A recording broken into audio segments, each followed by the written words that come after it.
Dando continuidade ao nosso encontro, teremos agora a palestra Artigos Científicos, Dicas e Sugestões.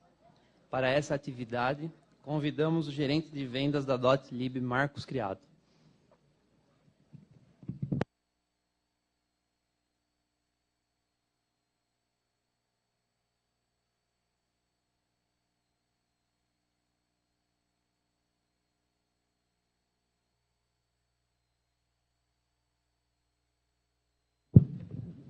Bom dia. Mais uma vez, eu tenho o prazer de estar aqui com vocês. Para quem é novo, é bom falar, né? Essa é a 15ª semana, eu acho que participei de 13. Né? Eu tinha cabelo na primeira. É verdade. E antes que eu comece, para não ir contra o que a Meli acabou de falar, a minha apresentação não tem progressão gradual. Por quê? Porque tudo que eu vou mostrar aqui depois vai ficar com vocês, a biblioteca vai disponibilizar o link para vocês poderem fazer um download. Então, os slides são mais ou menos autoexplicativos, tá? Porque eu não vou estar do lado para matar alguma dúvida. Isso não quer dizer que, se vocês tiverem alguma dúvida com relação ao que eu vou falar, tem meu e-mail no final. É super fácil, é marcos.criado@dotlib.com ou .com.br. Pode mandar dúvida, pode entrar em contato. No final eu deixo o meu celular também, que eu esqueci de colocar. Pode mandar por WhatsApp. A única situação onde eu demoro para responder é, por exemplo, esta. Eu até tirei a pulseira que me avisa do celular, está na mala. Eu não vou atender celular, então não vou responder mensagem. Normalmente eu faço isso muito rápido. Tá? Então, se vocês tiverem alguma dúvida, vocês podem ficar à vontade para entrar em contato comigo. Antes de começar, como é que eu cheguei nessa apresentação de artigos científicos, dicas e sugestões? Eu não sou pesquisador, não fiz mestrado, não fiz doutorado, tenho só graduação, mas eu trabalho na área de publicações eletrônicas há 24 anos. Alguns de vocês não tinham nascido quando eu entrei nessa área. As primeiras coisas que eu vendia eram em disquete ou em flop. Para quem não conhece, é aquele, parece uma mini pizza pretona, tá? Molinha que você podia dobrar. Ou alguns usavam de frisbee também. Então, eu estou há muito tempo na área, muito tempo em contato com editoras nacionais e internacionais, recebendo muitos editores que vêm todo ano para o Brasil. A gente acompanha em eventos, acompanha visitando clientes, professores, departamentos de universidades. E a gente acaba aprendendo um pouco na prática. Então, não é um manual, não vou mostrar para vocês um manual de como escrever um artigo científico.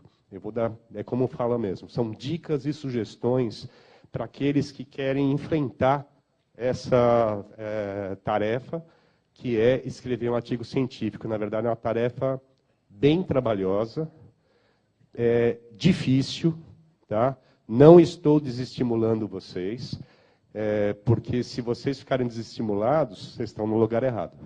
Tá? Pode largar a pós-graduação e vai fazer outra coisa. É uma coisa difícil. Para vocês terem uma ideia, vocês vão ver o dado daqui a pouco. Mas de todo o volume de artigos submetidos para publicação no mundo, menos de 15% é aceito para publicação. Então, veja, não interessa se o autor é aquele bam da área ou é um autor iniciante. Todo mundo tem artigo rejeitado.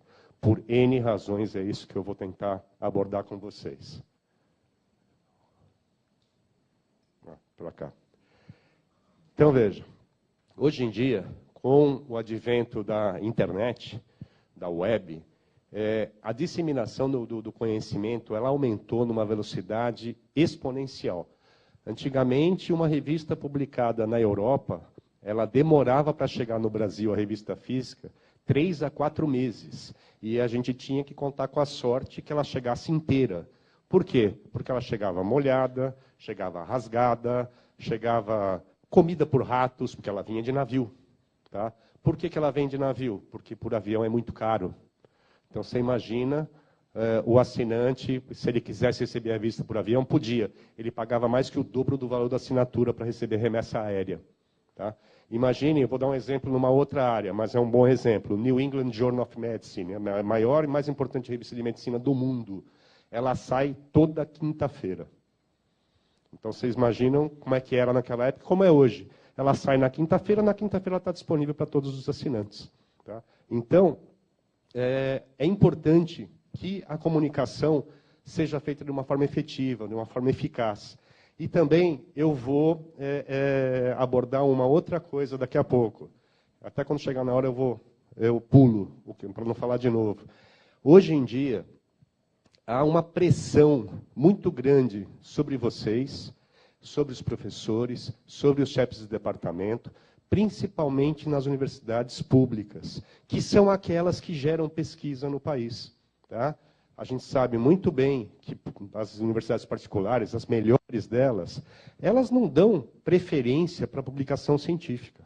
Elas não têm esse objetivo. Ah, mas é uma instituição sem fins lucrativos. Aham, tá bom. Então, vamos fazer de conta que a gente acredita. A instituição particular, ela tem duas opções. Ela vai fazer um curso de alta qualidade, mas ela vai cobrar por isso. E ela vai fazer um curso de baixa qualidade porque ela quer ganhar dinheiro. Ela está buscando pela qualidade do profissional que ela vai formar. Está falhando.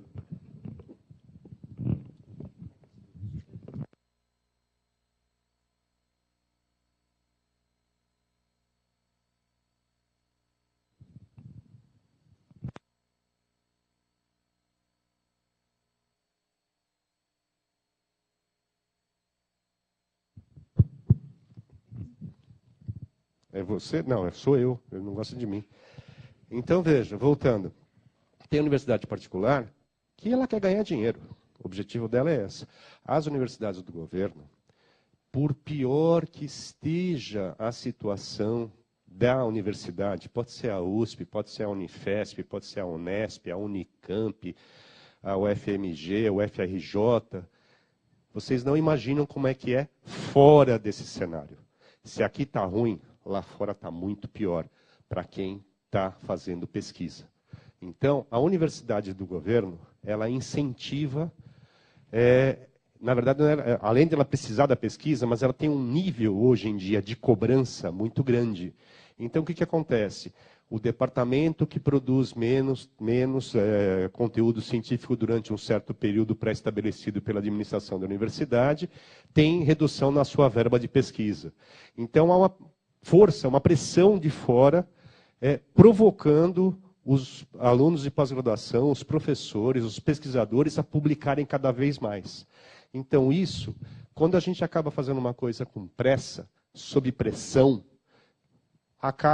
mata um pouco a inspiração, que é sobre o que eu vou escrever. Deixa eu andar um pouquinho, que a Meli falou que tem que andar um pouco, né? Eu estava escutando ela lá de trás. Então, mata a inspiração, tira a originalidade do trabalho, a coisa fica um pouco mecânica, tá? E isso é o que os revisores e os editores mais facilmente identificam, quando um arquivo foi escrito como uma obrigação. Ele não respeitou algumas coisas básicas, ele não tem originalidade, esse tipo de coisa. Esse é o grande desafio de vocês. Tá? Um acadêmico, provavelmente frustrado, né, uma vez disse, isso é verdade, publicar ou perecer, é exatamente isso que eu falei para vocês agora.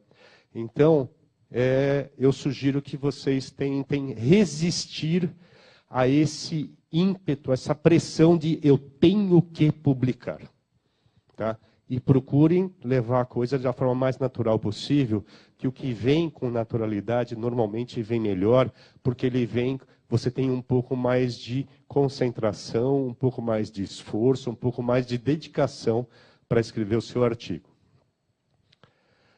Então, veja, quais são as partes do que nós vamos falar?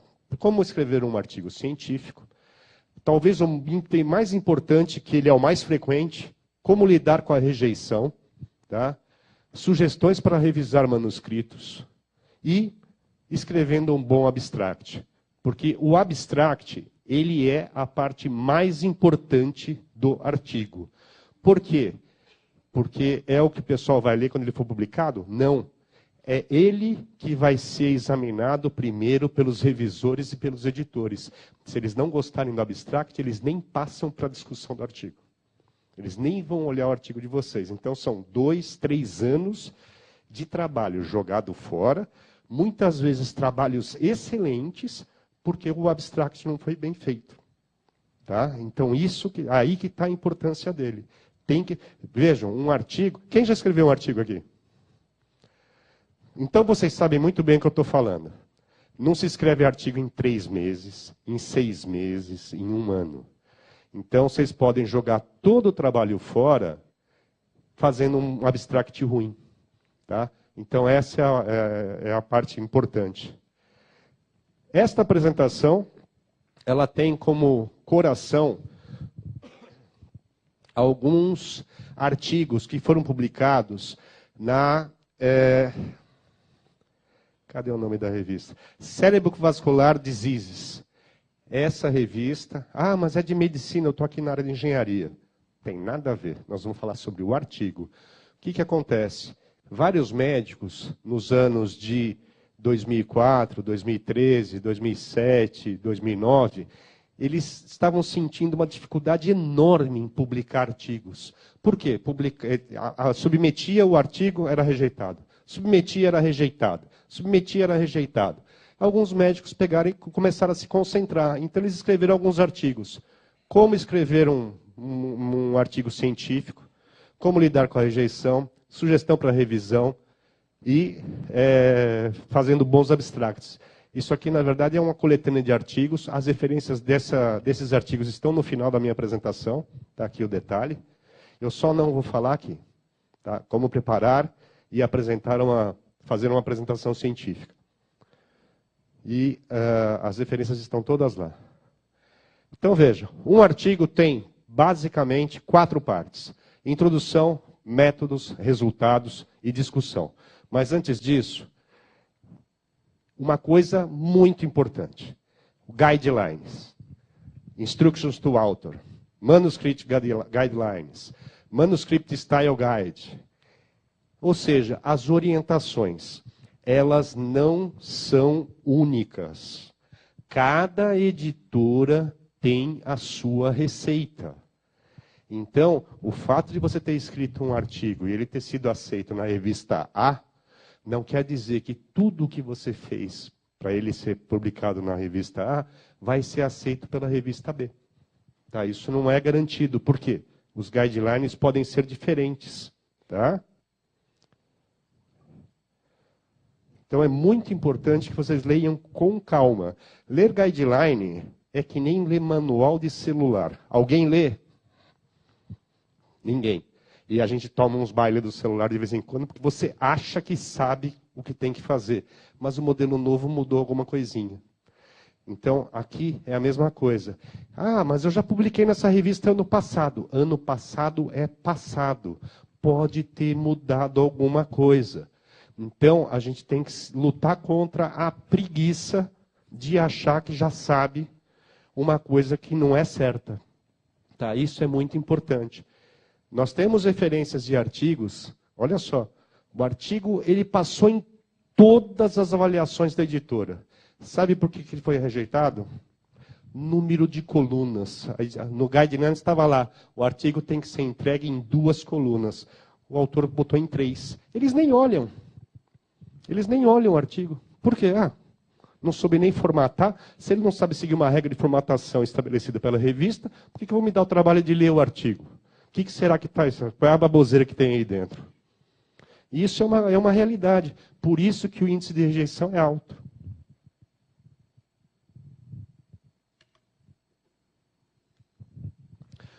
Um exemplo aqui. Esse aqui é o guideline de autores de uma editora, aqui no caso da Karger, que é a editora que publicou aqueles artigos que eu me baseei para fazer a apresentação. Então ela fala aqui o formato do artigo, título da página, endereço completo, keywords, abstracts. Olha, por exemplo, cada artigo tem que ter um abstract com não mais de 150 palavras. Eles têm contadores. O abstract tem 200? não vão ler. Pode ser o Einstein escrevendo, eles não vão ler. É a regra. Por que que eles são tão rígidos? Como eu disse para vocês, o volume de publicação que eles recebem para analisar, de artigos em submissão, é tão grande que eles não podem se dar ao luxo de pegar e olhar um por um e tudo, e depois concluir que ele não está bom. Não, eles vão olhar primeiro formatação, ver se as regras do guidelines foram respeitadas, como, por exemplo, evite footnote, nota de rodapé. Se você pega tem editora que não põe isso, então você pode pôr rodapé.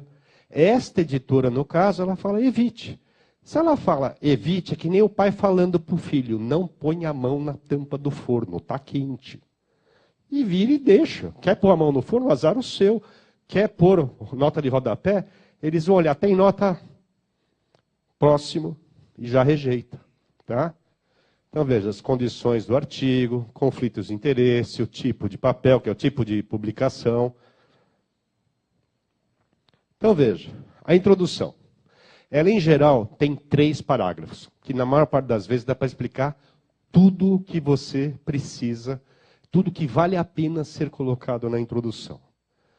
Você tem que relacionar a hipótese do artigo, qual é o racional que está por trás dele, a proposta e os seus objetivos. Apresente uma busca, né, referências bibliográficas recentes na mesma área. Mas, isso é importante, nós estamos na introdução, não é preciso colocar todas as referências. Ah, eu fiz 3 parágrafos, o segundo tem 60 linhas. Só de referência, não tem necessidade disso. Coloca só as mais novas e mais relevantes. Tá? Então, muitas vezes, isso aqui é importante. Ó. Menos é melhor do que mais. Tá? É lógico que tem um equilíbrio tênue aí. Muitas vezes você pode economizar demais e ficar faltando alguma informação. Você tem que ser objetivo, claro e conciso. No terceiro e último parágrafo da introdução, a gente formula qual é a questão da pesquisa de uma maneira clara. A clareza e a objetividade, elas são os pontos mais importantes quando vocês buscam escrever um arquivo científico. Qual é a estrutura de um artigo? Basicamente, ele tem essa primeira parte, que é o título, tem o autor e aqueles que contribuíram, os abstracts e keywords, as palavras-chave. O texto principal tem a introdução, métodos, resultados, quando for o caso, figuras e tabelas, e discussão e conclusão. Uma coisa importante aqui, eu não me lembro se está escrito mais para frente, quando tiver figuras e tabelas, usem a máxima definição possível. Tá? Porque uma tabela ou uma figura com uma definição ruim vai sair ruim no artigo. Não é fator para eliminar o seu artigo de ser publicado. Não é. Mas se você mandar uma imagem ruim, eles não vão pedir para você mandar uma melhor. Vai publicar com aquela imagem porcaria que vocês mandaram. Então mandem com melhor nível de definição que for possível para vocês. E a terceira parte, ó, os agradecimentos, os fundos de pesquisa e todas as outras normas importantes. Volto a dizer, não precisem anotar, porque tudo isso vai estar disponível para vocês. Aqui estão exemplos de 2 artigos com uma boa estrutura, que vocês podem depois pesquisar. Se vocês, por acaso, tiverem dificuldades de obter esses artigos, mandem um e-mail para mim, eu mando para vocês. Tá? Na verdade, se alguém da biblioteca me lembrar, amanhã eu pesquiso e mando para vocês anexarem na apresentação. Tá? Na parte de métodos. Vamos lá. Está vendo que eu disse que o slide é meio autoexplicativo? Porque depois, quando eu for embora, vocês vão ter que ler de novo, né? Ó, o primeiro autor, que normalmente é o autor principal, e isso também é uma coisa importante. Às vezes eu paro e mudo a ordem. Hoje em dia está cada vez mais comum um artigo chegar para publicação com um autor e 19 subautores. Que é aquele pessoal, aquele que apagou a luz do laboratório quando fechou a porta, o outro que lambeu o selo, que botou não sei aonde. Isso também é ruim. Tá? Normalmente, o último autor é o chefe do departamento, que não fez porcaria nenhuma. Tá? As editoras estão olhando isso também hoje.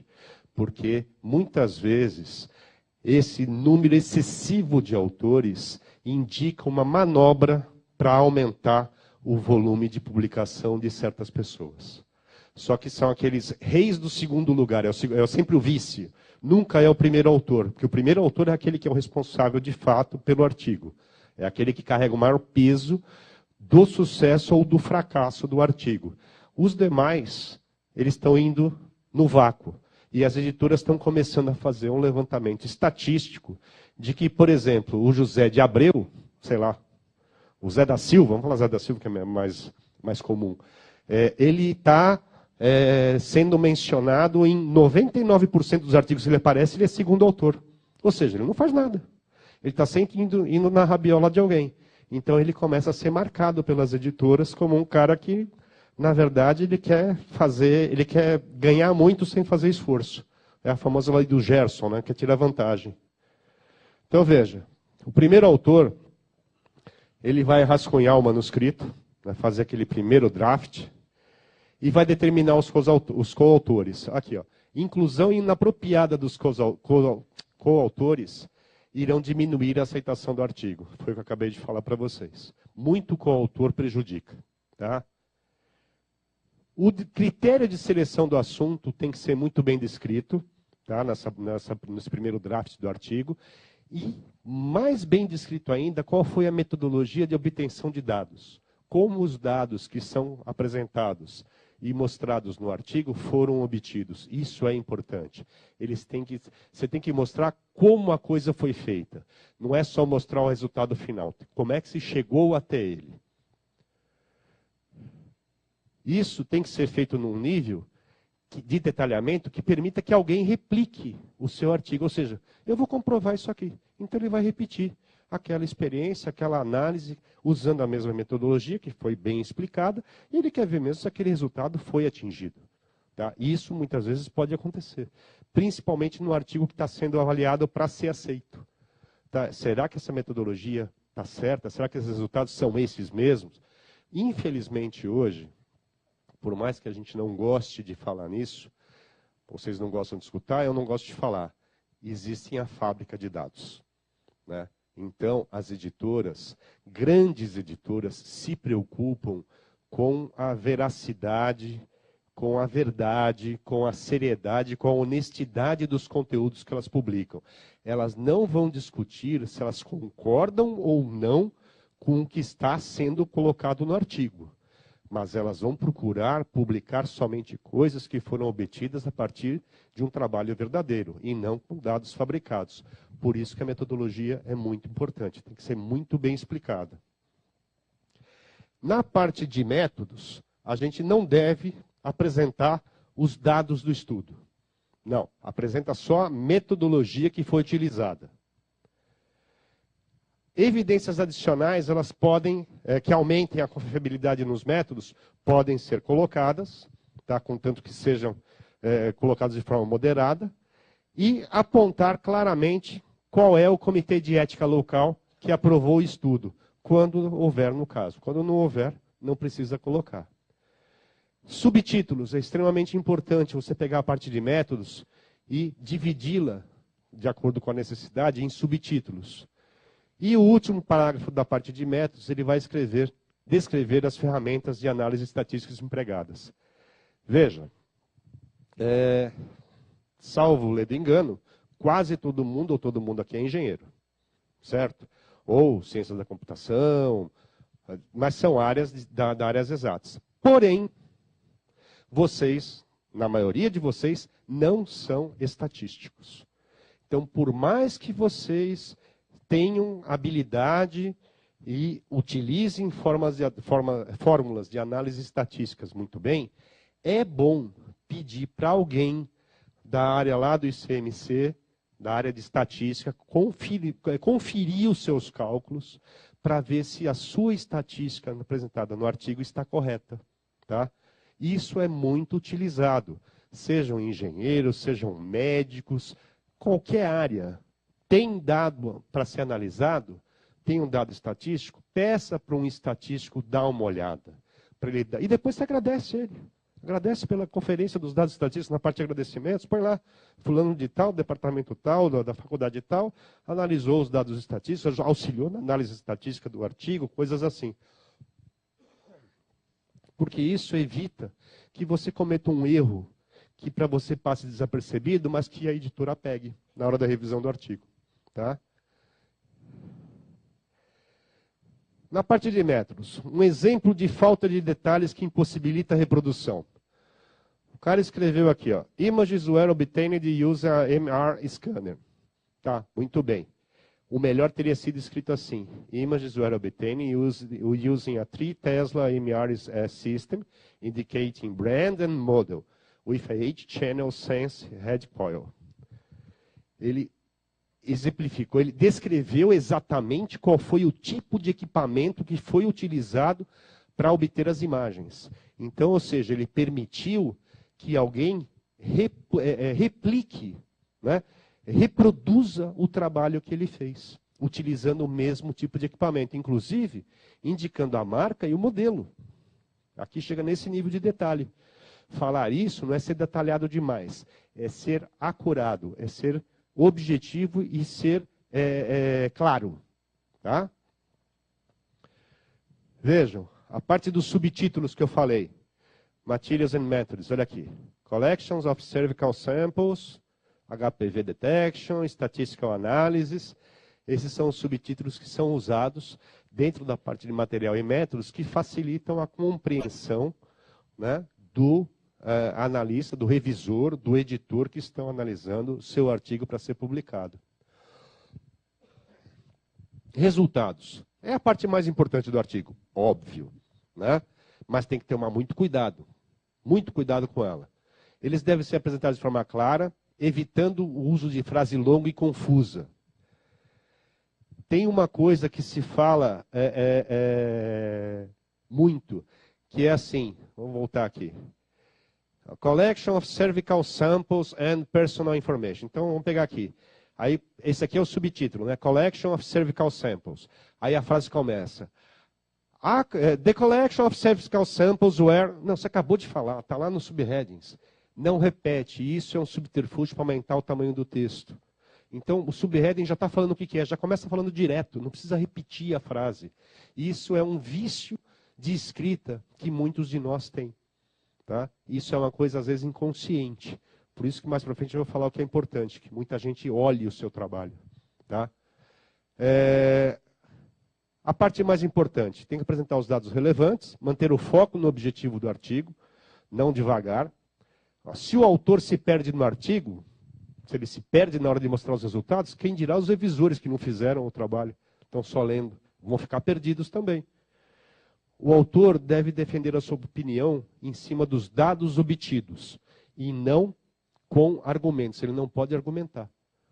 O artigo não é feito para argumentação. Você vai argumentar na parte de discussão, não na parte de resultado.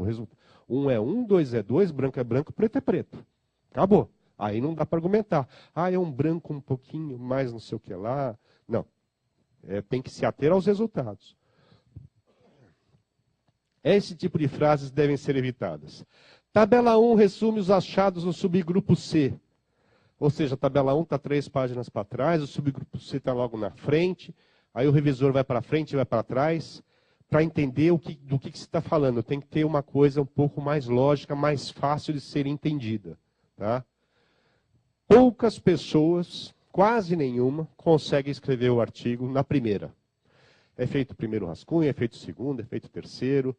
E depois que mostrar para alguns colegas, é feito o quarto, é feito o quinto, até você ficar totalmente satisfeito. Tá? Aqui, ó. Esse aqui é uma parte muito importante. O conteúdo ele deve ser mostrado para colegas da área. Tá? Mesmo aqueles que não... Preferencialmente aqueles que não participaram do artigo. Sem contar ainda aqueles que estão lá no nome só para pegar crédito. Né? Aqueles que não participaram do artigo, aqueles que não têm a mínima ideia do que você está falando, que não participaram da pesquisa, mostra o artigo para eles, porque às vezes uma pessoa de fora, ela vai olhar e vai olhar uma... Vocês já pegaram um erro? Já deve ter acontecido com vocês. Eu sou economista, tá? Então já fiz muita conta também, não tanto quanto engenheiro, mas já fiz muita conta. Não tem aquele exercício, em algum momento da sua vida acadêmica, que você fez tudo bonitinho e tal, e não deu certo. Está dando errado. E você vai e revisa. E você passa em cima do erro 500 vezes. E você não olha. Aí vem alguém que não sabe o que está fazendo. Ah, o erro está aqui. Você fala, como eu fui besta, né? Eu não vi. É porque você gerou o erro e para você o erro está certo. Às vezes ele é muito óbvio. Não é falta de capacidade, imperícia. É falta de atenção, às vezes. Passou. Tá? Então, pede para alguém que não está envolvido para olhar o seu artigo, pede para colegas ajudar a levantar os dados que estão faltando, para ler, ele tem que ler, ele tem que entender. Se não está claro para uma pessoa que não participou do artigo, não vai estar claro para o revisor. Tá? Então, é bom pedir para os colegas ajudarem. E aquilo que eu estava falando, ó, repetir subtítulos no texto é encarado como encher linguiça pelas editoras. Um exemplo aqui, ó. Correlation of biomarks with age. In terms of the correlation of biomarks with age, totalmente desnecessário, ó, quase uma linha. E começa aqui o texto, aqui já fica melhor. In DDS group, e aí continua. Então, isso aqui é injeção de linguiça. Isso aqui, ele é... E hoje em dia, não precisa nem o revisor olhar isso. A coisa chega num ponto que antes de começar a ler, quando o artigo passa na análise inicial, eles têm alguns softwares que eles jogam o artigo para olhar coisas básicas, como formatação, espaço de coluna, tipo de letra, tamanho de corpo de letra, e eles procuram por repetição de termos entre o subheading e a frase do bloco seguinte. Tá? Então, eles vão achar isso automaticamente. Às vezes... aconteceu uma, duas vezes, tudo bem. Ele vai cortar, vai avisar você que está cortando aquele texto que ele está demais e vai publicar o artigo. Agora, se tem muitas vezes, se isso é um ato recorrente no mesmo artigo, pode determinar a rejeição do seu artigo. Tá? A parte da discussão. Essa parte ela vai começar por o estudo mostrou, este trabalho comprovou, esse trabalho constatou, alguma coisa assim. E ele vai mostrar as conclusões do autor, dos autores, de uma maneira clara e objetiva. Logo de cara. Tá? Vocês já perceberam que, nos últimos anos, a linha editorial dos sites, antigamente eu falava jornais, tive que adaptar, né? Hoje em dia é site. O site de notícias. Quando você pega uns bons sites de notícias, você pega lá uma reportagem sobre, sei lá, qualquer coisa, o primeiro parágrafo, se vocês não perceberam, já devem ter percebido, ele é o abstract do artigo, da reportagem. Se você lê o primeiro parágrafo e não tem tempo de ler o resto, você já sabe os pontos principais que vão ser tratados no artigo, porque mesmo na mídia impressa, como na mídia eletrônica, isso está se mantendo. O primeiro parágrafo dá um resumo. Então ele fala lá em 4, 5, 6 linhas, tudo o que você vai ler detalhadamente depois. Então é isso que vocês devem fazer na parte de discussão. O primeiro parágrafo ele deve ser claro e objetivo e falar de todos os principais achados que você teve no seu artigo. Depois você vai detalhar de acordo com a importância de cada dado que você for apresentando. Não se deve repetir a introdução aqui na discussão, tá? Esse é um ponto importante. E nem apresentar dados repetidos. Você já apresentou o dado na introdução, não precisa colocar na discussão. Ele já está apresentado. Tá? Ele já está apresentado. Os dados, os resultados, eles não devem ser destacados. Negrito, itálico, primeiro que outra cor ninguém mais usa, né? As revistas botam tudo numa cor só, dentro do texto. E se você destacar, quer dizer que aquele dado precisa ser chamado a atenção. Ele não se destaca por si só, ou seja, ele não é importante. Se ele precisa ser destacado, ele deve ser tirado e ter colocado outra informação aí. Tá? Ele tem que ser importante por si só. No segundo parágrafo, você coloca as novidades encontradas no artigo, ou se ele confirma informações, achados, resultados já conhecidos e já existentes. No terceiro, você pode descrever, se for o caso, como que o resultado do seu trabalho contradiz outras publicações na mesma área sobre o mesmo assunto. No quarto, você deve abertamente, francamente, listar quais foram as limitações que você encontrou no desenrolar do seu trabalho, da sua pesquisa, do seu artigo. O que é que você não conseguiu responder, né? Quais são as questões não elucidadas, e sugerir para artigos futuros outras pesquisas que devem ser feitas no sentido de atuar nessas respostas que não foram obtidas ainda. O quinto parágrafo da conclusão, ele mostra a importância dos resultados obtidos e quais as mudanças que eles acarretarão. Então vejam, é uma estrutura bem complexa que vocês devem seguir ao máximo para aumentar a chance do seu artigo ser publicado. Não sou eu, como eu disse, eu nunca escrevi um artigo, eu não sou editor, não sou pesquisador, não tenho curso de pós-graduação. É isso que as editoras, os revisores esperam ver dos artigos de vocês, em qualquer área. Tá? A parte da referência, importante. São dois tipos que vocês podem utilizar. A citação em teste, que vocês usam no meio do parágrafo mesmo, ou fazer uma sessão de referências com os numerozinhos, como índices, lá como todo mundo faz. É bom usar um software de citação, cada um de vocês deve ter o software de preferência, continue utilizando. Vejam qual é a formatação da seção referências que está no guideline daquela revista que vocês escolheram para submeter o seu artigo. E vá fazendo a lista de referências à medida que você vai fazendo o artigo. Por quê? Depois eu faço. Depois eu faço. Depois eu faço e acaba esquecendo uma. Aí fica um negócio lá no meio do artigo jogado, que ninguém sabe de onde veio, de onde surgiu. É obra de Deus, é obra divina, sabe? Não pode. Então, a melhor forma é se manter organizado, ser disciplinado. Nesse período de 2, 3 anos que vocês estão fazendo o artigo, vai já fazendo, desde o começo, a sessão de referências. Tá? Para você não deixar nenhuma para trás. Como lidar com a rejeição? Isso é importante. A rejeição faz parte da vida acadêmica, vocês viram pelos percentuais que eu falei, está aqui, ó. Taxa de rejeição em publicações científicas, 70% a 90%. Todas as áreas. Tá? Não é específica de nenhuma área. Eu costumo dizer, eu não sou tão pretensioso de botar meu nome ali, mas eu falo isso há muito tempo. Só erra quem trabalha. Quem nunca erra, nunca se arrisca, não está fazendo nada. Quem está fazendo, vai errar. Vai errar, não tem. Não... E a gente aprende muito com os nossos próprios erros. Né? Então, isso é importante. Entre 10% e 15% dos artigos, desses 70% a 90%, eles são diretamente rejeitados pelo editor, que é a primeira pessoa que passa uma olhada no artigo. A primeira pessoa que vai ver é o editor. Vocês acham que ele vai revisar o seu artigo? Não. Ele dá uma passada de olho geral, ele tem muita experiência, ele é o editor da revista. Só que ele tem, veja, a revista tem 50 artigos.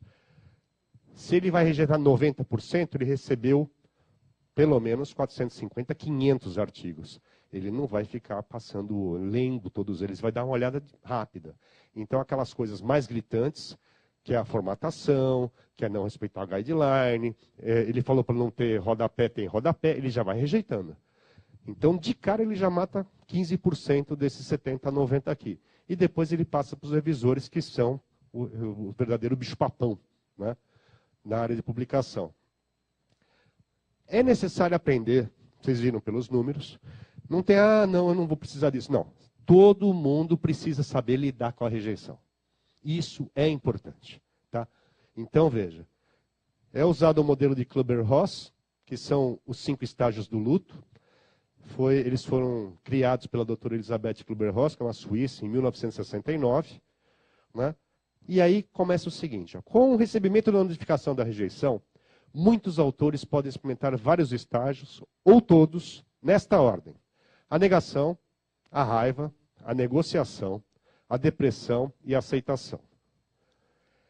Quais são as razões para a rejeição, as mais frequentes? Elas estão listadas aqui. Submissão para periódico não apropriado. Você fez um artigo de engenharia elétrica e mandou para um periódico de engenharia civil. Qual é a chance dele ser aceito? Nenhuma. Né? Por quê? Porque o editor, eu estou sendo drástico, mas para dar a dimensão para vocês. O editor de uma revista de engenharia civil, ele está nem aí pela importância da engenharia elétrica na brincadeira. Porque ele fala, se eu precisar disso aqui, eu contrato de engenheiro, eu chamo engenheiro elétrico. A minha coisa é civil. Então, e saber escolher o periódico é extremamente importante. Tá? Formato de publicação não respeitado, guidelines, a gente já falou várias vezes. O conteúdo não é interessante ou não é significante, resultado de uma pressão para publicar, às vezes da própria instituição, do próprio departamento. O assunto está desatualizado. Normalmente, isso acontece por quê? Porque você se sentiu pressionado, você escolheu um assunto que não era aquele assunto que era a sua paixão, que era seu ímpeto naquele momento. E como aquilo não tem, é como dirigir um carro velho. Ninguém quer dirigir carro velho. Você vai sem interesse, você vai tocando o negócio sem interesse. Então, de repente, em vez de demorar 2, 3 anos, você demorou 5. Só que em 5 anos o assunto desatualizou. Ele era até um bom assunto, mas você não tinha aquele ímpeto, aquela vontade em trabalhar nele, foi empurrando com a barriga e ele acabou ficando desatualizado. Então, mesmo sem grandes falhas, tem baixa prioridade de publicação, que não tem nenhum grande achado, não tem problemas de estrutura, coisas do tipo. Pobre uso do idioma ou pobre estilo de escrita. E aqui eu faço uma parada. Quem não é brasileiro aqui? Qual é a sua língua nativa? Espanhol. Tá. Alguém levantou a mão aí atrás. Qual é a sua língua nativa? Espanhol. Só vamos pegar um exemplo. Então, por mais que todos vocês saibam falar inglês, tá? Por mais que falem bem, leiam bem, escrevam bem, vocês não foram alfabetizados em inglês. Qual é a língua que se usa para publicar em 99% das revistas internacionais? Inglês. Então, é muito importante. Primeiro, há uma tendência, mesmo naquelas pessoas que falam muito bem inglês, em dar uma certa floreada na frase. E aí, aquela observação que eu coloquei com destaque, menos é mais, é melhor. É melhor ser mais objetivo. E mesmo que você tenha certeza que você domina bem inglês, você já morou nos Estados Unidos, já estudou lá 1 ano, 2, 5, 10, ela não é a sua língua. Tem um monte de professor do departamento de línguas da FEFELESH lá, que se você pedir para ele dar uma olhada no seu artigo, ver se não tem nenhum erro de inglês, ele vai fazer de bom grado. Você bota agradecimento dele lá na seção de agradecimentos. Mas é uma pessoa que é um professor da área. É um professor. Então isso é importante. Muitas vezes você usa o idioma de uma maneira pobre ou confusa, né? E isso pode prejudicar a publicação de um bom artigo. O conteúdo do artigo é excelente. A forma como ele foi apresentado é deficitária, muitas vezes, pela falta de domínio pleno do idioma. E não sintam vergonha de pedir ajuda. Tá? Estatísticas fracas, métodos pobres. Vocês matam isso como? Chamando a ajuda do estatístico para olhar o seu trabalho. Ver se o teu trabalho está consistente, se seus métodos foram bem utilizados, são bons, são aceitos internacionalmente. E se os resultados são estatisticamente significantes. Se você tivesse feito isso, isso aqui não ocorreria. Há também o caso de resultados inaceitáveis, com discussão inadequada. Né? Aí várias razões podem acontecer, podem levar a essa conclusão. Outra razão para a rejeição é o recycled paper. O conteúdo já é conhecido, foi feita uma maquiagem, é a famosa pressão para publicar. Né? Publicar ou perecer. Plágio, nem se fala. Né? E isto aqui também é o chamado rajada de metralhadora. Você faz um artigo, o artigo original, você está com medo de ser rejeitado, você manda para 5 revistas da mesma área. Vou contar um segredo para vocês. Vou usar o mesmo número. 5 revistas na área de estruturas de pontes. Pode ser um absurdo que eu estou falando, tá? Eu sou economista, então vocês me perdoem. Tem 5 revistas que falam sobre estrutura de pontes.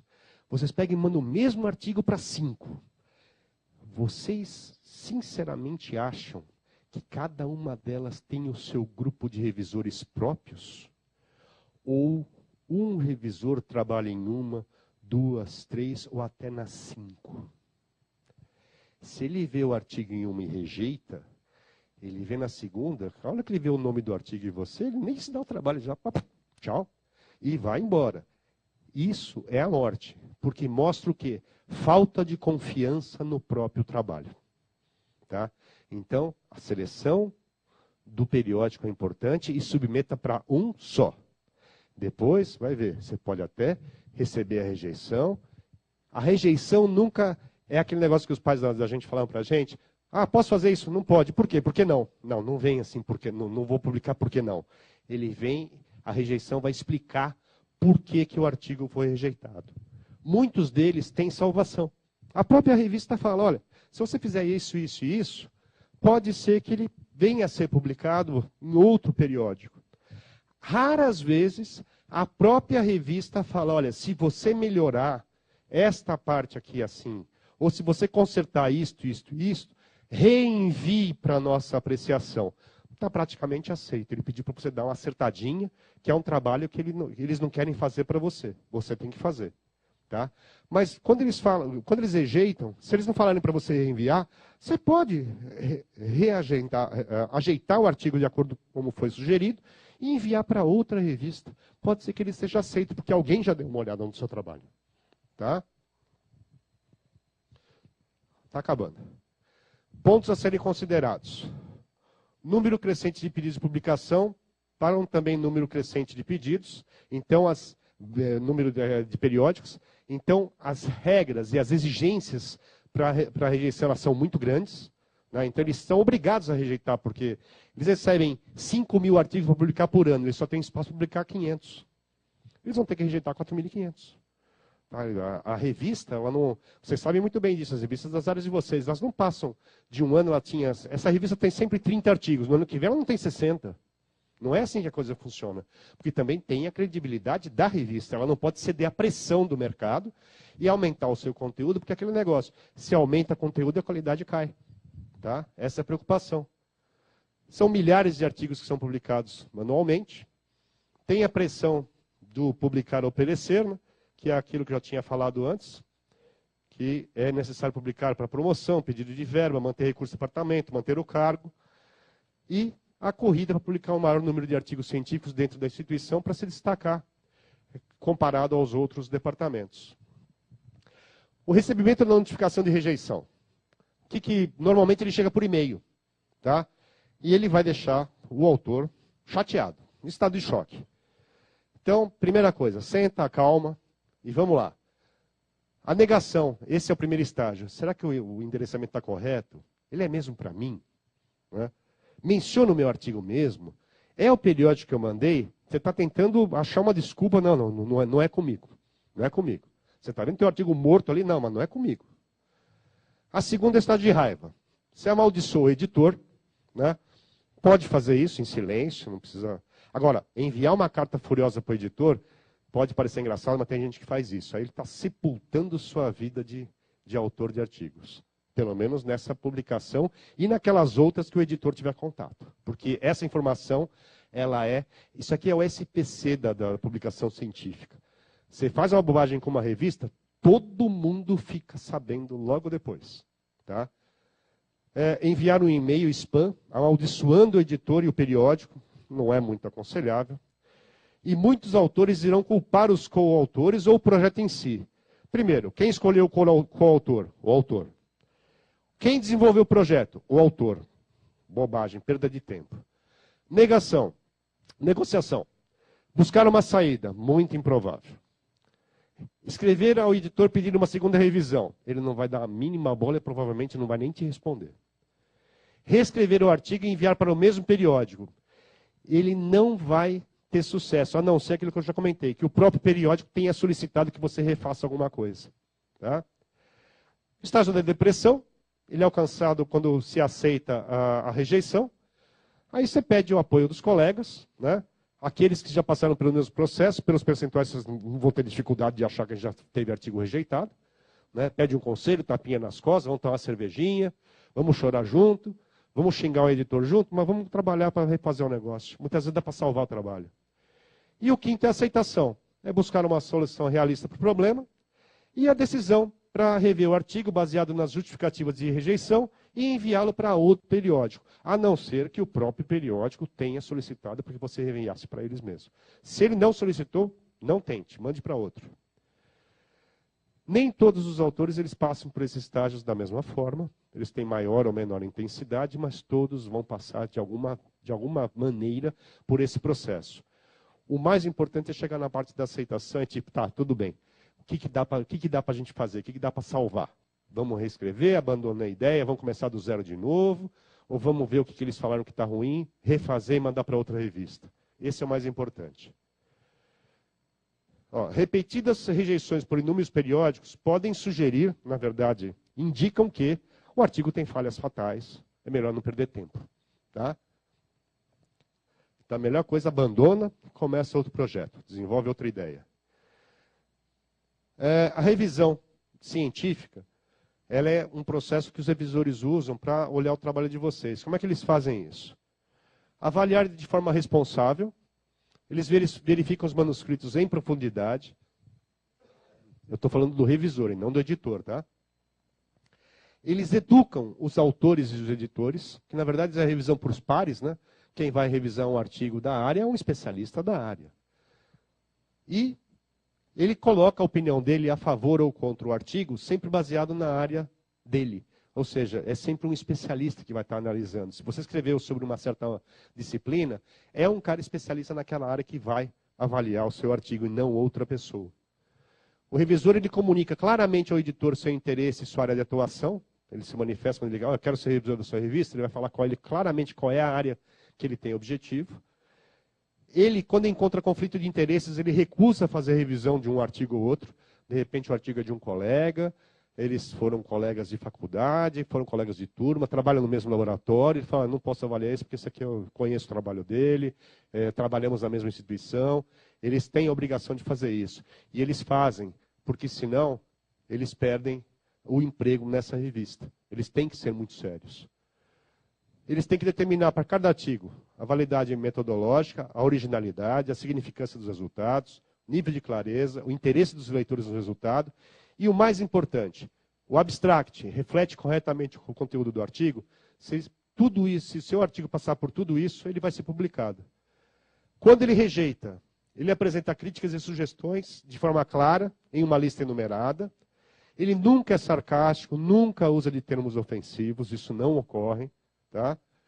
E ele faz essa lista enumerada de modo consultivo, para que vocês possam tentar revisar o seu trabalho e adaptá-lo para que ele venha a ser publicado.